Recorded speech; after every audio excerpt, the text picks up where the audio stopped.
Bonsoir à toutes et à tous, de retour sur le plateau de Backseat. Bonsoir, bienvenue, merci. On applaudit, c'est incroyable. Merci public. Public chéri, mon amour, merci à toi. Bonjour à vous, bonsoir si vous nous rejoignez sur le plateau de Backseat. Comme chaque semaine, nous avons le plaisir de recevoir une personnalité politique de premier plan qui vient répondre à nos questions. Cette semaine, nous recevons la présidente de l'ONG Oxfam France, ancienne ministre du Logement et ancienne secrétaire nationale d'Europe Écologie Les Verts. J'invite Cécile Duflot.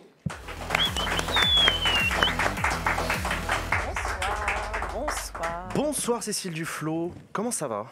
Ça va bien, mais je ne suis pas présidente, je suis directrice. C'est pour ça J'ai dit que... quoi? Présidente. Pardon, directrice générale. Voilà. C'est la présidentielle, ça me vrille le cerveau. Ouais, non, mais je suis désolé. Et ça va bien, ça va bien. Très content de vous accueillir sur le plateau de Backseat, Cécile Duflot. On a montré les images tout à l'heure. Vous êtes la première personnalité politique que j'ai interviewée il y a 15 ans. Et vous n'avez surtout pas montré la fin. Quand vous faites le débrief de l'interview d'un air pénétré en expliquant qu'il est pas mal Duflot, mais pas complètement au niveau quand même. Ça, franchement, c'est là où c'est mieux. Du coup, ça veut dire que vous l'avez regardé récemment cette... À l'instant, j'ai regardé. Il faut arrêter de regarder cette émission. Elle est horrible. Non, mais je l'assume pas. C'est le bagou.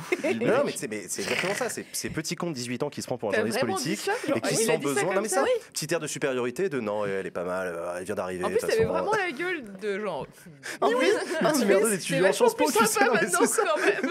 C'est tout à Heureusement fait que moi. t'assumes un peu plus ta street cred parce que sinon je pense qu'on aurait donc pas voilà, fait donc très de content de toi. vous accueillir 15 ans plus tard du coup dans cette émission Exactement. Backseat. Merci d'avoir accepté notre invitation Cécile Duflot. On a beaucoup de questions à vous poser, on a préparé cette émission avec mes chroniqueurs et mes chroniqueuses parce que voilà, vous êtes une personnalité politique particulière. Vous avez quitté la politique active sous une de ses formes. Vous avez été ministre, je le disais, vous avez été chef de parti, vous avez fait beaucoup de choses, vous avez été élu à plusieurs reprises. Aujourd'hui, vous êtes directrice générale d'une ONG. C'est un chemin que vous avez choisi de faire parmi les premières d'ailleurs.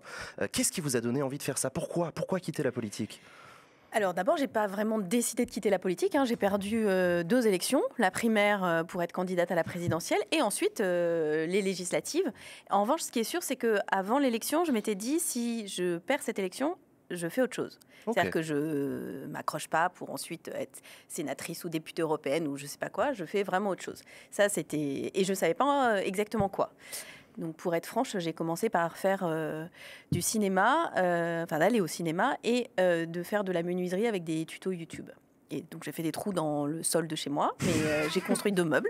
Et puis après, j'ai répondu à une annonce qui était le poste de DG d'Oxfam France, qui était vraiment l'ONG de mes rêves, qui lie les questions climatique et les questions de justice sociale. Donc, c'était vraiment exactement ce que je suis. Et surtout, qui est une ONG internationale. Et moi, j'avais quand même fait bien le tour de la France. Quand on est chef de parti et ministre de l'égalité des territoires et du logement, et on fait le tour de la France. Et j'avais envie d'autre chose. Et voilà. Alors, du coup, vous avez été suivi derrière par d'autres. Je pense à Najat Belkacem qu'on a reçu sur ce plateau à la tête de l'ONG One. Plus récemment, on en a beaucoup parlé, Benoît Hamon, qui a pris la tête de l'ONG Singa. Merci beaucoup. À chaque fois, je ne l'aurais pas retrouvé.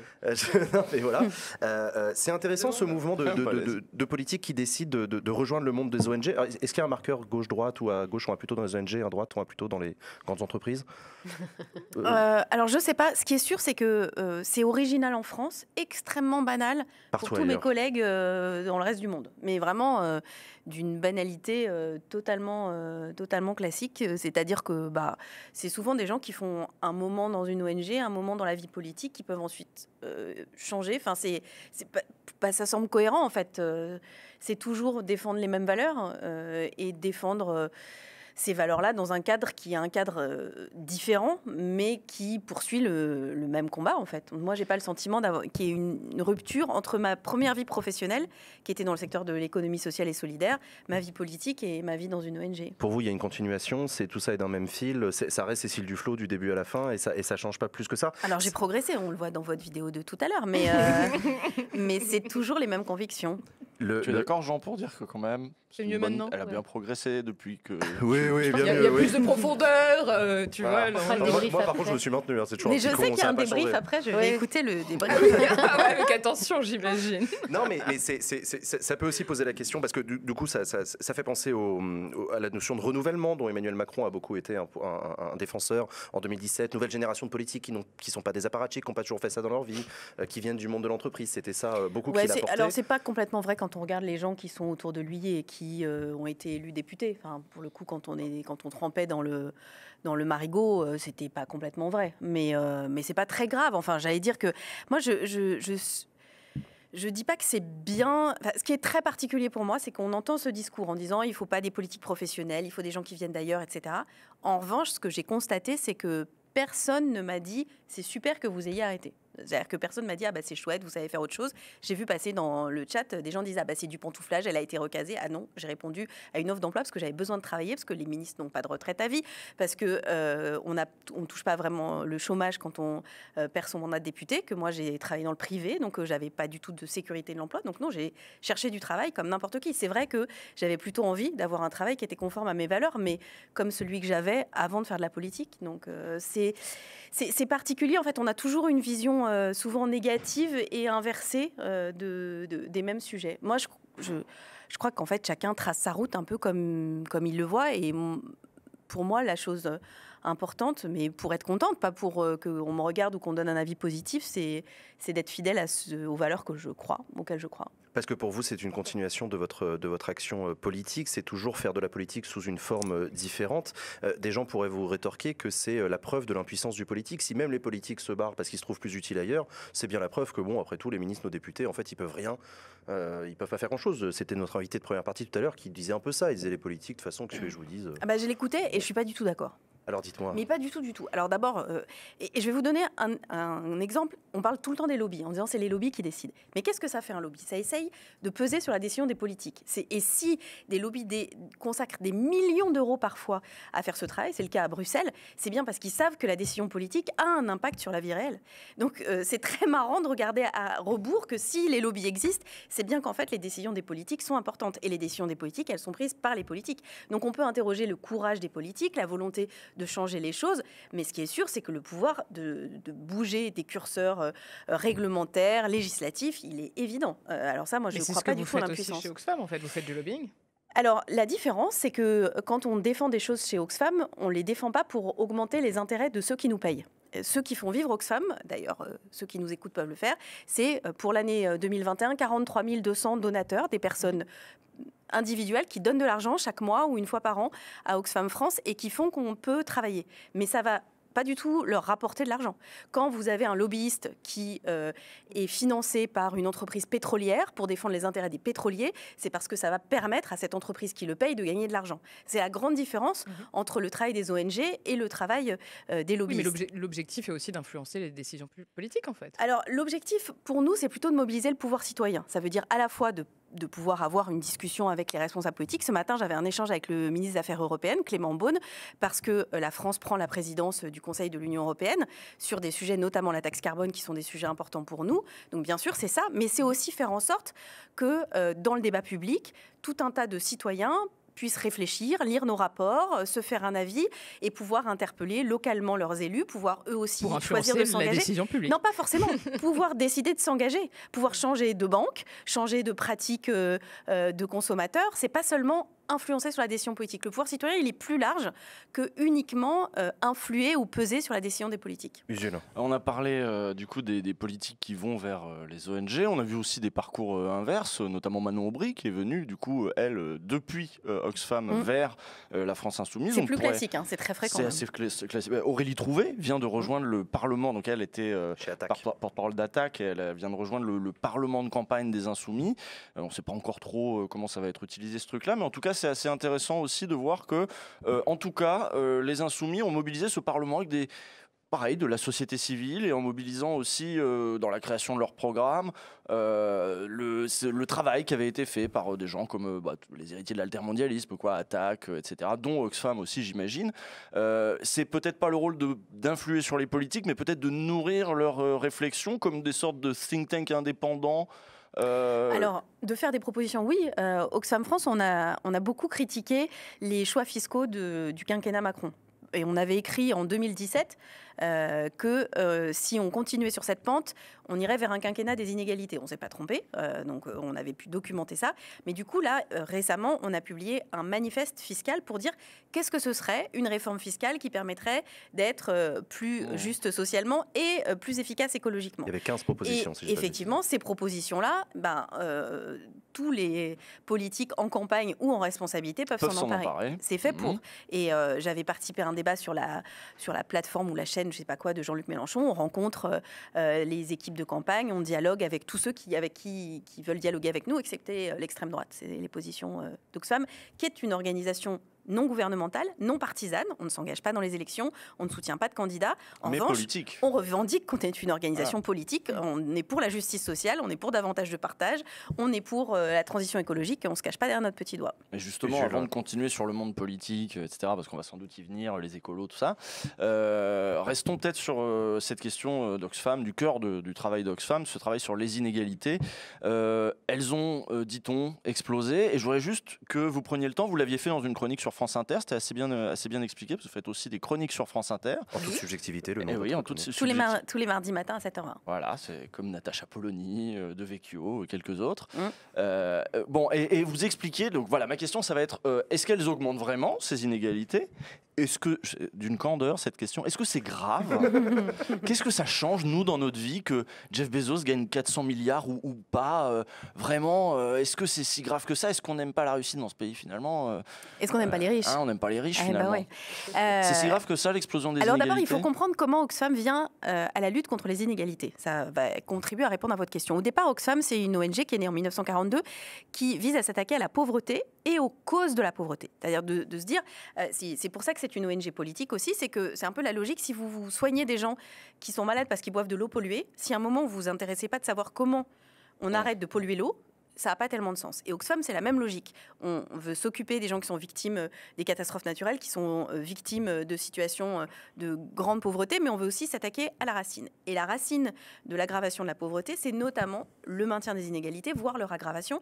Et leur aggravation, elle se fait au profit des plus riches. Ce qui est très intéressant avec les ultra-riches d'aujourd'hui, c'est qu'il y a un bon exemple pour l'illustrer, c'est que dans les années 60, 70, 80, la conquête spatiale, c'était le fait des très grands pays, les États-Unis, la Russie, enfin l'URSS à l'époque. On va pas revenir à Don't Look Up. L'Europe, on peut si on veut. Je l'ai pas encore vu. Ouais.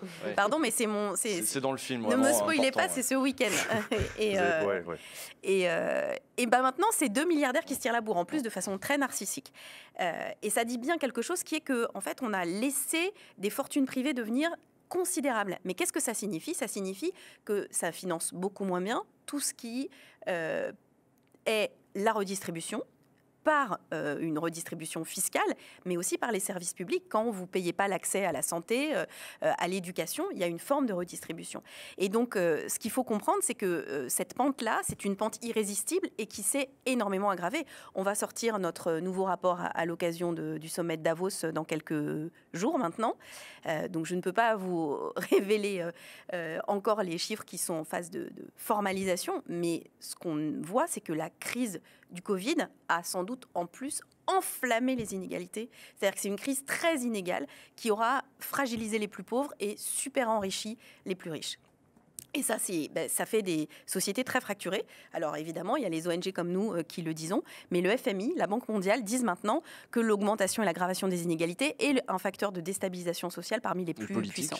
Exactement. Et donc, ça, ce qu'il faut comprendre, et c'est pour ça qu'on agit, c'est que ça non plus, c'est pas une fatalité. C'est le résultat de choix politiques.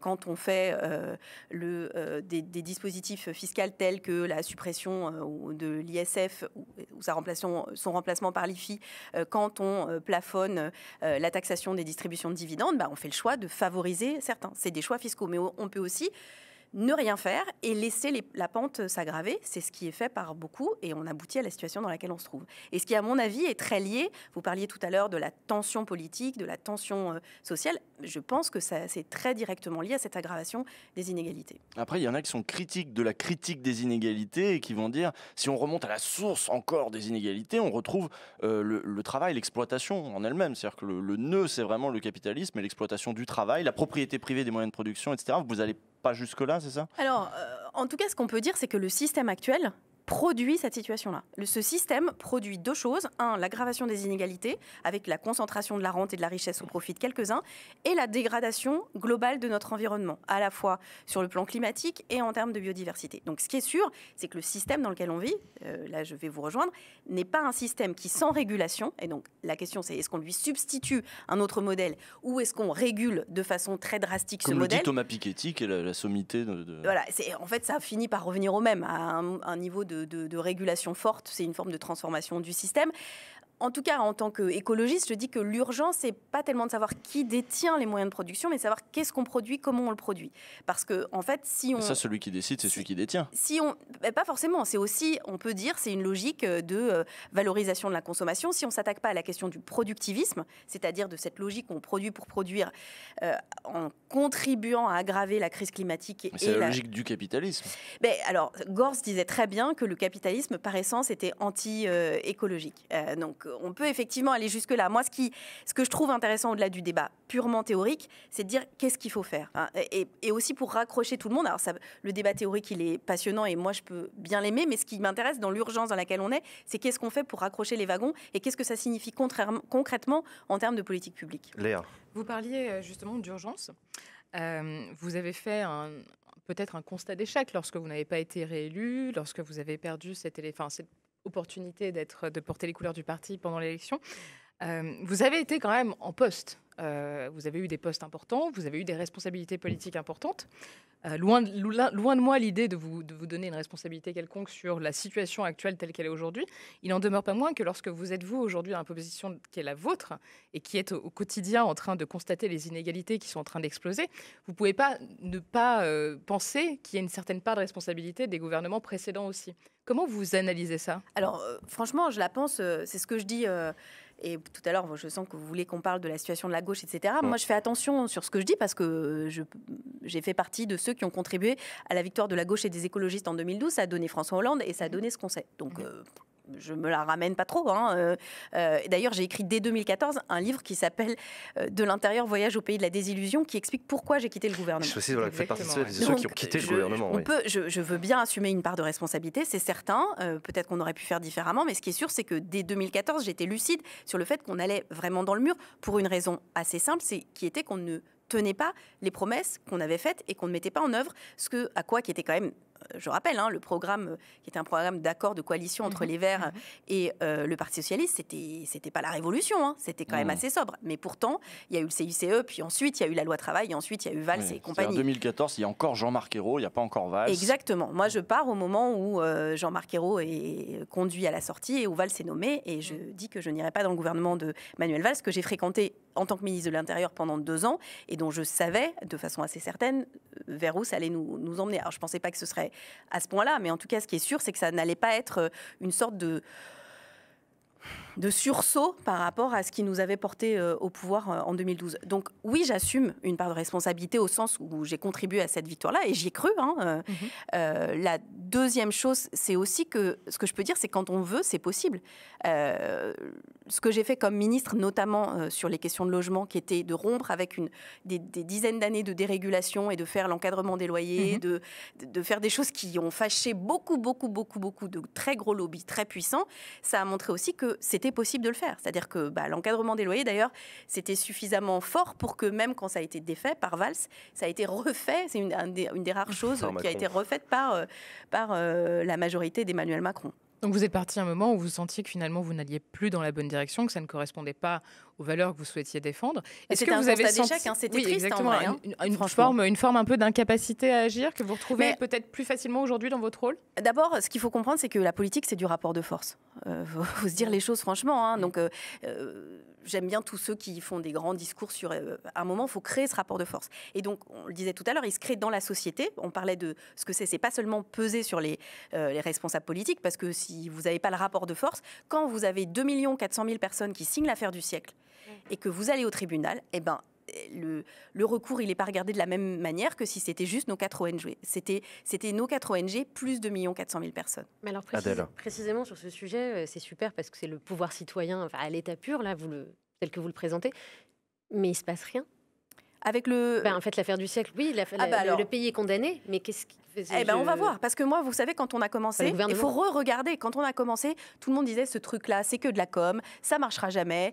Vous reprenez tous les commentaires, et même, je crois que la veille. Je disais ça, moi. Donc. Pardon ? Moi, je disais ça, oui. Ouais, que ça pouvait pas marcher. Et d'ailleurs, tout le monde le disait. Non, pas que ça pouvait pas marcher, mais que bon, voilà, quoi. C'était. Donc, moi, je peux vous dire que c'est un tremblement de terre, en fait. Personne ne pensait, notamment parce que l'affaire du siècle, c'est 2 condamnations. La première pour inaction, c'est-à-dire carence fautive, et la deuxième, la condamnation dans une juridiction administrative à réparer le préjudice écologique. Pardon, c'est un peu technique juridiquement, mais c'est une révolution juridique.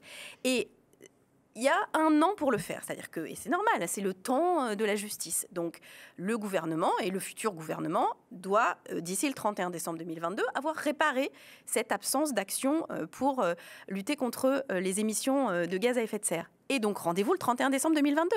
Et on sera là. C'est la grande différence aussi avec une ONG. Le temps d'une ONG, ce n'est pas le temps d'une élection. Nous, on peut très bien avoir un plan sur 5 ans, ce qui est beaucoup plus difficile à faire quand on est soumis à des échéances électorales très rapides. Et donc, quand l'État, parce que c'est exactement ce qu'on va demander, va être condamné à une amende, donc une astreinte extrêmement élevée, parce que c'est celle qu'on va demander, et qu'on va utiliser cet argent pour faire ce que l'État ne fait pas, notamment en matière de rénovation thermique, de soutien à l'agriculture bio, les choses vont quand même bouger. Donc, je savais au début, et on savait que c'était un truc de longue haleine, mais je ne suis pas du tout d'accord de dire que ça ne sert à rien. Au contraire. Et je peux vous dire qu'à l'international, c'était un choc assez puissant. Vous êtes toujours consulté, vous êtes toujours écouté par vos anciens amis écolos ? Enfin, anciens amis, toujours amis, d'ailleurs, j'en sais rien, mais... Quelques-uns sont des amis, oui. Ils sont restés des amis. Vous avez voté à la primaire ? Est-ce que j'ai voté à la primaire ? Oui, j'ai voté à la primaire. Je peux vous demander pour qui vous avez voté ou vous voulez pas le dire ? Vous pouvez me le demander, mais je ne vais pas vous répondre. Et pas parce que... Non, mais parce que il se trouve que je suis directrice d'une ONG qui n'est pas partisane. Donc, à partir ça a du sens, d'accord. Oui, non, donc ça n'a pas de... Donc, en revanche, la question s'était posée que je ne sois plus adhérente de ce parti. Et il se trouve que parmi mes combats précédent figurait le fait que les militaires puissent adhérer à un parti politique. Parce que je considère que tout le monde peut être un citoyen. Et donc j'avais dit que ça me semblait bizarre qu'on me dise que je ne pouvais plus être adhérente. Donc tout le monde, tous les salariés peuvent être adhérents à un parti politique. C'est une des libertés démocratiques assez fondamentales. Mais pour le reste, je n'interviens pas et je ne suis pas sollicitée. Je n'ai pas d'échange particulier. Puis en plus, je pense que franchement... J'ai été longtemps à la tête du parti, j'ai été une personnalité de ce parti.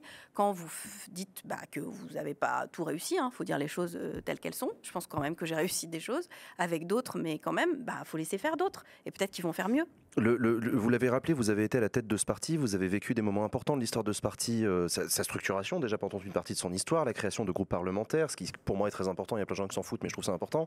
La coalition de 2012, cet accord de gouvernement, ces moments-là, quel regard est-ce que vous portez aujourd'hui sur l'incapacité à se parler qui existe à gauche ? Vous trouvez ça triste ? Vous dites, putain, à l'époque on se parlait plus ? Ou vous le comprenez ? Vous dites, ils ont raison, après tout Non, alors je le comprends pas, je le constate, mais moi je suis... À titre personnel, mais aussi en tant que directrice d'ONG, l'affaire du siècle, c'est 4 ONG très différentes, Greenpeace, Oxfam France, la Fondation pour la Nature et l'Homme et Notre Affaire à tous. Et je pense que le rassemblement de ces 4 ONG, ça vaut plus que la somme exacte de nous 4. Et de la même manière, je crois au compromis, je crois au collectif, je crois qu'on est plus intelligent dans la discussion. On parlait de la loi Allure. La loi Allure, c'est une loi qui a beaucoup été discutée au Parlement, qui doit à des missions parlementaires qui ont été effectuées par des députés, à des rapports qui étaient restés dans les tiroirs pendant des années. Et donc, je crois pas qu'il y ait un mec ou une nana géniale qui puisse décider de tout du soir au matin. Enfin, voilà. Et je crois que dans l'histoire, quand la gauche et les écologistes ont gagné, c'est quand ils étaient rassemblés. Voilà. Et j'ai pensé ça toujours, je continue de le penser, et ce qu'on voit sous nos yeux contribue à... Qu'est-ce qui manque pour ce rassemblement ? Alors pour vous, c'est pas une figure, c'est ni Taubira, ni Mélenchon, ni ça sera pas une figure. Non, parce que ça veut pas dire... En fait, le rassemblement, c'est pas forcément un seul candidat. Aux élections où il y a 2 tours, vous pouvez très bien avoir des listes différentes. C'était le cas en 2012, d'ailleurs, je ne veux pas dire de bêtises. C'était le cas au régional. C'était le cas. Le début de l'histoire, le début de la conquête de 2012, c'est 2010, les régionales, où on dit que la gauche va perdre toutes les régions, où il y a des listes au premier tour, d'ailleurs 3 listes. Alors à l'époque, ça s'appelait, je ne sais plus comment, ça s'appelait pas la France Insoumise, mais... Le Front de gauche. Le Front de gauche, exactement. Le Front de gauche, les écologistes et le PS. Des listes, presque dans toutes les régions, 3 listes, et pourtant le rassemblement se fait, et toutes les régions sont conservées par la gauche et les écologistes rassemblés. Donc je crois que c'est un état d'esprit. Et c'est un état d'esprit, et c'est aussi le fait de, sans que ce soit fait sur les plateaux publiquement, mais le fait de se parler pour de vrai. Après, je ne donne pas de leçons. Je le dis, en tant que citoyenne, je peux le ressentir, en tant aussi que directrice d'ONG, parce que nous, on aimerait avoir une majorité qui soit en capacité de mettre en œuvre ce projet de transformation écologique et sociale, parce qu'on pense qu'il est nécessaire. Mais bon, c'est comme ça, c'est comme ça. Quand un sondage réalisé par Libération, on le voyait dans ma vidéo tout à l'heure pendant la pause, montre que la plupart des électeurs de gauche en veulent aux guerres d'ego. Ils considèrent qu'il y a un problème de leadership à gauche, que ce sont trop de personnalités qui s'affrontent, et on voit sortir des Taubira, des personnes comme ça qui veulent se présenter et qu'il y a un manque de dialogue. Est-ce que c'est quelque chose que vous constatez aussi? Est-ce qu'il y a des égos qui empêchent les gens de se parler? Ou c'est des cultures politiques différentes? Parce qu'on entend aussi des gens qui disent mais non, c'est juste qu'on n'est pas d'accord, c'est tout. En fait, il y a un problème qui est qu'on croit que la Ve République, c'est cette histoire de la rencontre d'un homme avec le peuple, blablabla, là, et que du coup, tout le monde doit montrer à quel point il est fort, il peut s'imposer sur les autres. Et donc, ça pousse à quelque chose qui ressemble un peu à du virilisme, où en fait, la négociation, la discussion peut presque apparaître comme une faiblesse. Et je crois que c'est un peu un piège, indépendamment des qualités individuelles des personnes et de leur caractère. Ils sont poussés à essayer de montrer qu'ils sont capables d'être chefs, quoi. Alors que d'ailleurs, on le voit aussi, ne serait-ce que dans les thèmes qui sont abordés pendant les débats. Là, on est sur des thèmes très virilistes, la sécurité, l'autorité. C'est vraiment les thèmes qui prennent davantage, en fait. Après, je crois que peut-être que c'est aussi une espèce de faiblesse face à des enjeux qui sont des enjeux, à mon avis, beaucoup plus cruciaux. Le dérèglement climatique, c'est un enjeu vital. Sauf qu'en fait, vous ne pouvez pas prendre un air pénétré, regarder un océan les yeux dans les yeux et lui dire maintenant, toi, tu descends, quoi. Ça ne marche pas. Alors que vous pouvez faire le truc du Karcher ridicule. Mais on peut encore imaginer que ça marche. Et donc, je pense que c'est aussi une forme, pour le coup, de faiblesse du politique. C'est-à-dire, vous vous réfugiez dans un champ lexical et thématique qui est finalement assez confortable, où il suffit de taper ou de tapoter du poing sur la table pour avoir l'air d'être un mec ou une nana solide. Qui chèpe, quoi. La chefferie, et je crois qu'en plus, je crois que ça rend encore plus lisible finalement une forme d'impuissance politique. Sur les questions de fond, c'est intéressant que vous reveniez sur 2012 et le choix que vous avez fait d'accompagner le début de mandat de Hollande en tout cas. Là où d'autres évidemment ont fait le choix inverse, on parlait du front de gauche, Mélenchon dès le début se dit non, je ne sens pas, on va regarder ça de loin, c'est plus... voilà. Elle est toujours un peu là, la frontière quelque part entre une gauche... d'accompagnement, une gauche gestionnaire, même s'il y a des gestionnaires qui y vont de manière enthousiaste et qui pensent changer des choses dedans. On en a vu d'autres, même chez les socialistes, qui ont fini par se dire « Oh là, ça va être compliqué, Benoît Hamon, etc. » Et puis une gauche de rupture qui veut la rupture. Est-ce que ce truc est réglé aujourd'hui à gauche? Mais en fait, est-ce que cette ligne de clivage ne traverse pas même aujourd'hui Europe Écologie Les Verts? C'est sympa, quand c'est irréconciliable, ça marche jamais. Donc ce qui est bien, c'est que ça, c'est pépère pour tous ceux qui ne sont pas de gauche, d'une certaine manière. Moi, je pense que ceux qui adorent le plus cette idée, c'est ceux qui savent que comme ça, il n'y a aucun risque. Bien sûr, évidemment. Parce que moi, c'est pas pour faire le procès, parce que c'est vrai que les grands médias ont tendance à faire le procès de la gauche sur le thème justement de vous n'êtes pas unis, vous n'êtes pas unis. Mais moi, je ferais plutôt sur la clarté. Est-ce que le flou n'a pas desservi énormément la gauche, dans la mesure où il y a eu un flou dans la période Hollande où des gens ont voté de gauche en se disant je vais voter pour mon ennemi, c'est la finance, et ensuite en effet on a Manuel Valls et le CICE, etc. Oui, ça c'est un problème. Donc voilà, les gens, c'est pour ça que je disais, le problème c'est la clarté, quoi. C'est pas un problème de flou, c'est un problème de ne pas respecter ses engagements. Pardon, c'est ça le sujet. Il n'était pas flou, Hollande. Il était flou. Non, il était pas révolutionnaire. Et même ce truc pas révolutionnaire, il l'a pas fait sur un certain nombre de plans. Il a fait deux choses très différentes. Enfin, quand même des gens qui n'étaient pas fans de François Hollande en avaient ras-le-bol de Sarkozy, de son discours de Grenoble, etc. Et ont voté pour lui pour dire au moins il faut que ça s'arrête. Il y a des bureaux de vote. Moi, j'ai quelque chose qui me tient beaucoup à cœur en politique, c'est cette formule qui dit n'oublie jamais qui t'a élu, pourquoi et pourquoi faire.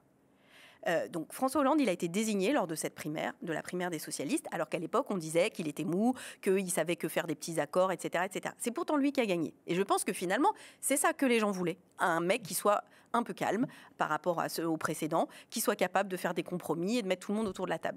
Et du coup, immédiatement après sa désignation, les gens qui étaient dans son équipe de campagne lui ont dit « il faut que tu t'affirmes, vas-y, montre que c'est toi le patron ». On savait aussi que c'était l'aile droite. Historiquement, François Hollande n'est pas le plus... Ah si, depuis les années 80.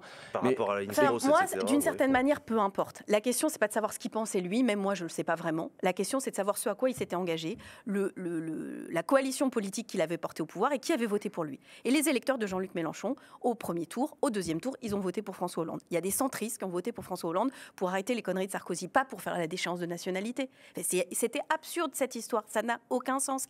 Il y a des bureaux de vote dans certains quartiers qui avaient été vraiment humiliés par un discours très raciste qui avait été porté par une partie du gouvernement Mitterrand, Sarkozy, par Hortefeux, qui ont voté à 95% pour Hollande. Ils n'étaient pas fans de François Hollande, mais il lui a envoyé un message et il n'a pas utilisé ce message. Moi, ça fait partie des gros reproches que j'ai à son égard et à notre égard. Mais je vais vous dire ce que je dis là. J'ai dit mot pour mot la même chose en 2012, en 2013, en 2014 avant de partir et devant témoins, donc des gens le savent.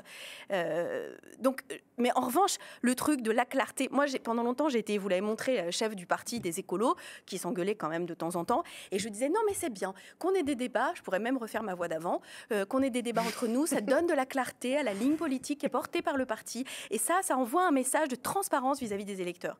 Mon cul c'est du poulet. En fait, quand vous n'avez pas à bouffer à la fin du mois, vous n'avez pas envie qu'il y ait un grand débat de clarté, de machin, vous avez envie que globalement, là il y ait une majorité de gauche écolo où ce soit à minima moins pire et qu'ils soient capables de se parler.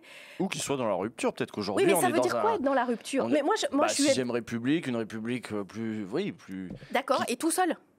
Bah non, nécessairement non. Mais non, mais c'est ça le problème. Il y a des éléments pour faire ça à gauche qui sont dispersés d'ailleurs dans plusieurs partis. Oui, mais il y a cette espèce de fantasme. Peut-être vous plaidez pour la même chose. Mais... Et voilà, et donc, sauf que moi, je sais qu'il y a des gens qui ne sont pas complètement d'accord avec tel ou tel truc. Bah, faut faire réussir à faire plus de 50%. Donc, ça veut dire qu'il faut partir de son socle, de gens avec qui on est vraiment à 100% d'accord. Et puis, il faut aller se rapprocher de tous ceux qui sont le plus près, même s'ils ne sont pas complètement d'accord avec vous. Et par ailleurs, je pense que dans la discussion, même quand on pense avoir des super idées, un super programme, bah c'est bien, si on est sûr de soi, de pouvoir en discuter avec d'autres. Ça vérifie que leurs arguments ne sont pas les bons et que ce qui vous oppose dans la discussion ne sont pas pertinents. Quand on n'est qu'entre gens convaincus et qu'on dit « nous, on sait ce qu'il faut faire », c'est plus compliqué. C'est marrant parce que tout à l'heure, vous disiez que vous étiez là, mais que vous ne vouliez pas donner de conseils à qui que ce soit, mais vous en donnez beaucoup, non, finalement. Je ne donne pas des conseils. C'est pas des conseils, je dis ce que je pense. Je dis ce que je pense. Après, j'ai été 6 ans chef d'un parti politique. C'est pas si fréquent d'être resté si longtemps. Ça n'est jamais arrivé chez les écolos. Ça a été une grande partie de ma vie. Et ce que je vous dis maintenant, c'est aussi le résultat d'un apprentissage. J'ai été élue dans un parti... Ce sont des conseils et c'est positif. Oui, et puis peut-être que, franchement, maintenant, c'est aussi quelque chose de citoyenne. Enfin, des fois, je suis un peu loin, je ne suis pas dans les petites histoires, les petits détails, est-ce qu'il y a des négociations ou pas, je ne sais pas, et c'est très bien, c'est normal, c'est pas ma place. Mais en revanche, ce que je dis, ça peut aussi exister entre les ONG. Hein. Moi, j'ai assisté à des moments de débat où de savoir la taille du logo de bidule par rapport à la taille du logo de truc, et ça m'énerve tout autant quand il y a cette espèce de patriotisme d'orga entre les ONG. Je pourrais dire la même chose. Vous parliez tout à l'heure justement de Oxfam qui promeut l'initiative citoyenne, le pouvoir d'agir citoyen. Il se trouve qu'il y a des citoyens issus d'ailleurs du mouvement climat, des jeunes pour le climat, des marches pour le climat, qui ont créé cette primaire populaire. L'idée de dire que la question de l'union de la gauche va être réglée par le peuple de gauche, par des gens qui vont s'inscrire à cette primaire. Est-ce que c'est quelque chose que vous regardez d'un bon œil en vous disant mais en fait c'est peut-être eux qui ont raison? Ou est-ce qu'à l'inverse, vous dites, attendez les gars, vous êtes gentils, mais ça vous dépolitisez quand même vachement le truc Non, alors je pense qu'on ne peut pas dire qu'ils dépolitisent parce qu'ils ont fait une plateforme et parce qu'ils sont très engagés sur le fond et que en tant que personne, ce que je connais d'entre eux, je les trouve chouettes, quoi. C'est vraiment, je doute pas de leur sincérité. Est-ce que tactiquement, c'est la bonne méthode? Parce que moi, je fais partie des gens qui méprisent pas la tactique. Si on respecte bien la pyramide, où en bas, il y a les valeurs, au milieu, il y a la stratégie, et en haut, il y a la tactique, c'est... Quand on dit moi j'ai des valeurs et puis tout le monde va s'écraser devant mes valeurs, ça n'existe pas. Donc la tactique, c'est pas sale si c'est au service d'un projet. Je suis pas certaine, mais en vrai, là tout de suite, si vous me demandiez c'est quoi mon conseil dans la situation, ben je dirais que en fait je vais fermer ma bouche parce que je ne sais pas. Voilà, c'est tout simple. C'est pas à moi de le dire. Et par ailleurs, je pense d'ailleurs que s'il y avait une idée de génie, quelqu'un l'aurait trouvé. Ce qui est sûr, c'est qu'il y a une espèce de blues général quand même. Ça, on est obligé de le reconnaître. Y compris chez les Verts, c'est David Cormand qui dit là il faut en avoir rien à carrer de la primaire. Lui dit il faut y aller, il faut en avoir rien à carrer et dérouler notre truc. Ça entretient une forme de sinistrose. Ce récit, on est divisé, faible, nul. Ce sont les socialistes qui sont nuls. C'est pas la peine d'en dégoûter les autres. Et ce côté, nous on a fait notre primaire. On a 15 jours difficiles à passer jusqu'à leur échéance de la primaire citoyenne. Et puis après, on pourra faire démarrer enfin notre campagne. Mais bon, c'est vrai que l'atmosphère là pour l'instant chez Europe Écologie Les Verts est pas ouf quoi. Voilà, je donnais des petits détails. Alors, bon, moi j'aime David Cormand, donc moi aussi j'aime bien David Cormand. C'est un ami vraiment très cher. On t'embrasse, David. Et puis il fait de la politique à l'ancienne, et chez moi c'est pas un défaut, c'est-à-dire que le vieux style, la loyauté, le tout ça, le fait d'être là quand ça tremble, quand ça va pas, de pas tirer sur ses potes, de tenir bon. Moi j'ai de l'estime pour ça, donc je sais à quel point ça peut être compliqué parfois de serrer les dents. Donc je ne pourrais pas dire un mot désagréable sur David. Et par ailleurs, je le redis, la situation est compliquée, et la situation peut aussi être paradoxale, parce qu'on parlait tout à l'heure de cette question des inégalités, on peut parler de la crise climatique, on voit bien qu'il y a quand même besoin, et c'est là où je rejoins sur la question de la radicalité, d'un projet de transformation profond. C'est-à-dire que là, pour le coup, on ne va pas s'en sortir avec des petits réglages de curseur. Il faut diminuer de façon drastique nos émissions de gaz à effet de serre. Et précisément là-dessus, pourquoi les dirigeants ne font rien? Est-ce que c'est cynisme ou est-ce que c'est déni? Quel est le problème? Parce que alors, il y aura toujours quelque chose de plus franchement, des fois ça m'énerve en fait, je sais pas. Je me dis, j'essaye de comprendre, non, mais je me mets dans leur place. On est en 2022. Les mecs, ils sont chefs. Et on verra dans l'histoire, tout est documenté. Ils ont un cerveau. C'est mon histoire compliquée avec Emmanuel Macron, c'est que quand j'étais ministre, tout le monde m'expliquait que le mec était un génie, etc. Mais c'est lui qui bloquait les trucs écolos au cabinet du président de la République. Donc un jour, j'ai déjeuné avec lui, j'ai dit, je vais comprendre le génie, quoi. Le type, il est plus jeune que moi. Génial. Et il n'est pas écolo. Et ça, je ne comprends pas. Et du coup, je ne comprends pas comment on peut dire qu'il est brillant et intelligent, parce que ce n'est pas une question d'être convaincu, c'est une question de lire. Je veux dire, c'est à peu près la même chose maintenant. La réalité scientifique du dérèglement climatique, il n'y a pas besoin d'avoir des grandes réflexions. Il suffit de lire et d'avoir un cerveau. Donc, je ne comprends pas ce truc de être super intelligent et pas être écolo. Ça, je ne comprends pas. Donc, je ne peux pas vous dire ce que ça signifie. Est-ce que c'est du cynisme? Est-ce que c'est du déni? Peut-être il y a un peu des deux. Il y a un peu de pensée magique. Il y a un âge où les enfants, quand ils jouent à cache-cache, vers 2 ans, ils sont comme ça. Et ils font « je suis caché, je suis caché ». Et ben voilà, c'est une partie des dirigeants politiques avec le dérèglement climatique. Donc je n'ai pas vu le film, machin, truc. C'est un peu ça, mais vous verrez. On n'est pas très loin, effectivement. Oui. Et en plus, moi, je suis pas surprise. J'étais déjà écolo il y a 20 ans. Et il y a 20 ans, j'affirmais mes trucs d'écolo. Mais tu pouvais dire, bon, vous êtes un peu alarmiste, machin, tout ça. Le truc, c'est quand même, maintenant, tu peux regarder ce qu'écrivait le GIEC en 1990, c'est ce qui se passe maintenant. C'est-à-dire qu'ils ne sont pas gourés. Donc, on peut quand même se dire, et ça, c'est quand même un peu crispant, de se dire, le scénario de la suite, là, il commence à être vraiment hardcore.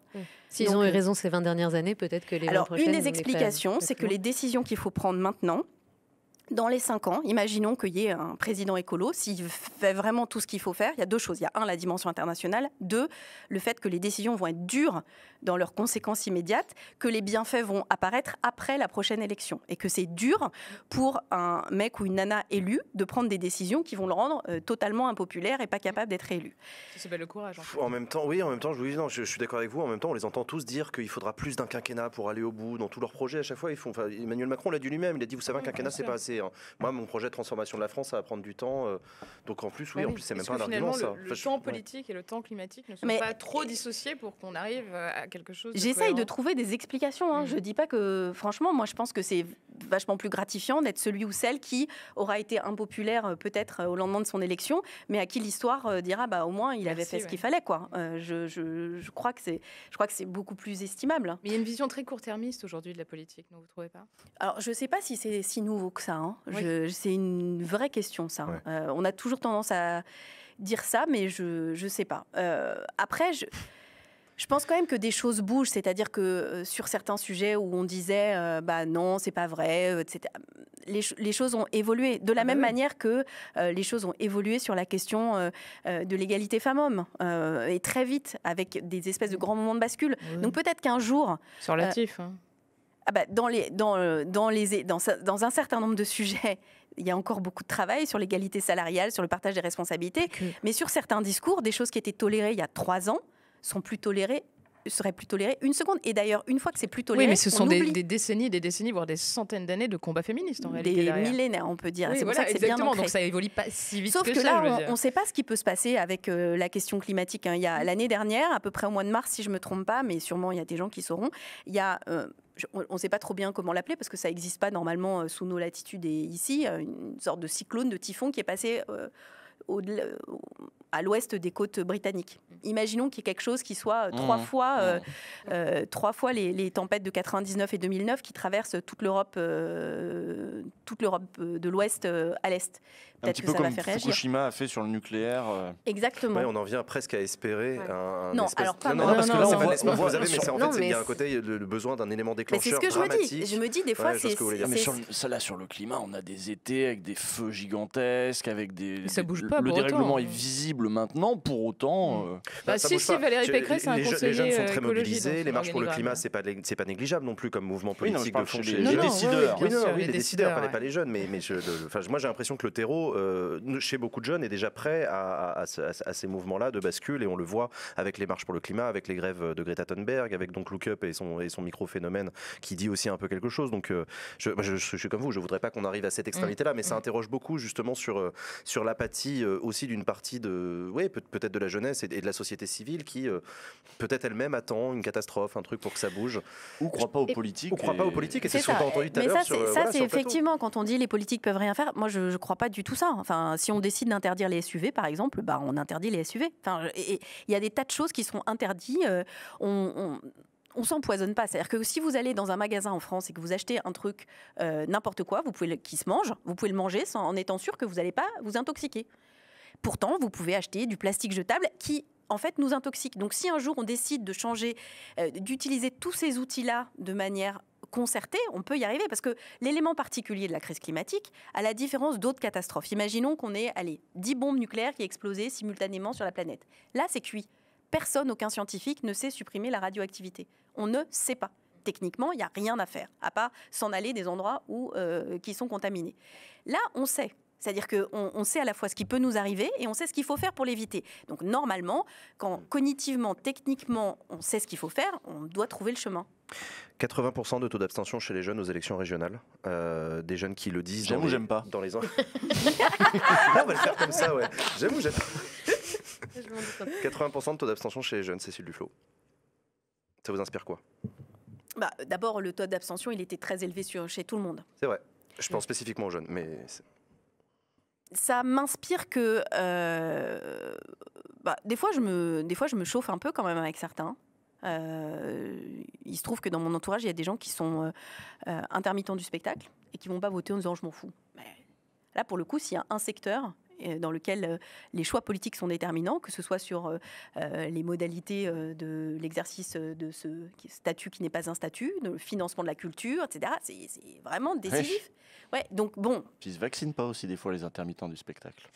Ça c'est un autre sujet. Non mais ça c'est un autre sujet. La question de décider de savoir que y a des impacts, mais j'ai vécu ça avec des promoteurs de l'agriculture bio qui disaient non mais moi je me mêle pas de politique, et puis quand ensuite les subventions pour le coup régionales étaient supprimées, ils disaient mais c'est pas normal, qu'est-ce que vous faites? On a été battus chou. Donc tu vois, avant on vous défendait, vous vouliez pas faire de politique. C'est l'histoire du colibri que j'aime beaucoup. Vous connaissez sûrement l'histoire du colibri qui a raconté. Voilà. Petite goutte d'eau, ouais. Et donc il dit je fais ma part.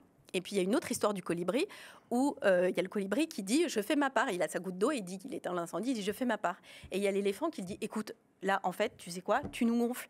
Toi tu as des ailes, vole, dis-nous par où le feu avance. Là il y a le tapir qui va creuser une tranchée pour essayer d'éviter. Moi je vais charger tous les petits animaux sur mon dos et on va essayer de fuir dans la bonne direction. Et le colibri il regarde comme ça, il dit moi je fais pas de politique. Voilà.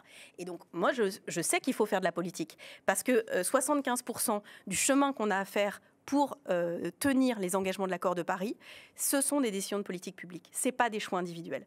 Oui, mais on peut faire de la politique différemment, et on le voit aujourd'hui, en fait. Ce n'est pas parce que les urnes sont un peu délaissées que les citoyens et citoyennes ne sont pas engagés politiquement et n'ont pas un impact. Vous parliez tout à l'heure, vous donniez l'exemple en disant non, mais on ne fait pas que de l'influence politique, on influence aussi l'opinion publique, le rôle des citoyens, etc. Là, vous êtes presque en train de dire la différence. Enfin... Non, je dis qu'il faut tout faire. Je dis qu'il faut changer nos modes de déplacement, qu'il faut changer nos modes de consommation, qu'on a du pouvoir sur nos vies, c'est certain. Mais si vous voulez prendre le train, il faut qu'il y ait un train. Et c'est pas parce que, alors même s'il y a des initiatives, des coopératives qui se créent, il y a besoin de choix de politique publique. Il faut peut-être changer la politique. Donc, en fait, en soi. Il faut faire la politique tout. institutionnelle telle qu'elle est conçue, surtout. Oui, alors en revanche, il y a une chose qui est certaine, et je pense que là, c'est aussi ça qui explique, je pense, une partie de l'abstention que je peux comprendre. Notamment, c'est ce qu'on voit, et alors pour le coup, vous le suivez beaucoup sur le rôle du Parlement, qui a été extrêmement affaibli, c'est-à-dire qu'il sert quand même plus à grand-chose. Vous avez une corde de machines à voter pour les propositions du gouvernement, qui est la majorité présidentielle, qui vote en bloc, et puis les députés de l'opposition qui sont contraints à faire de temps en temps des petits coups, faire des vidéos YouTube sur leurs interventions pour montrer qu'ils défendent des valeurs. Mais il n'y a pas de capacité de créer des débats sur le fond, de créer des coalitions, d'essayer de faire avancer certains projets, de trouver des compromis. Et donc ça vide quand même beaucoup la démocratie de sa substance. Merci Cécile Duflot d'avoir accepté notre invitation. Merci beaucoup, c'est la fin de cette interview politique. Je vais vous laisser quitter le plateau et nous on va débriefer. Merci beaucoup. J'écoute, attention. Ouais, je sais, vous allez écouter dans les coulisses. À tout de suite.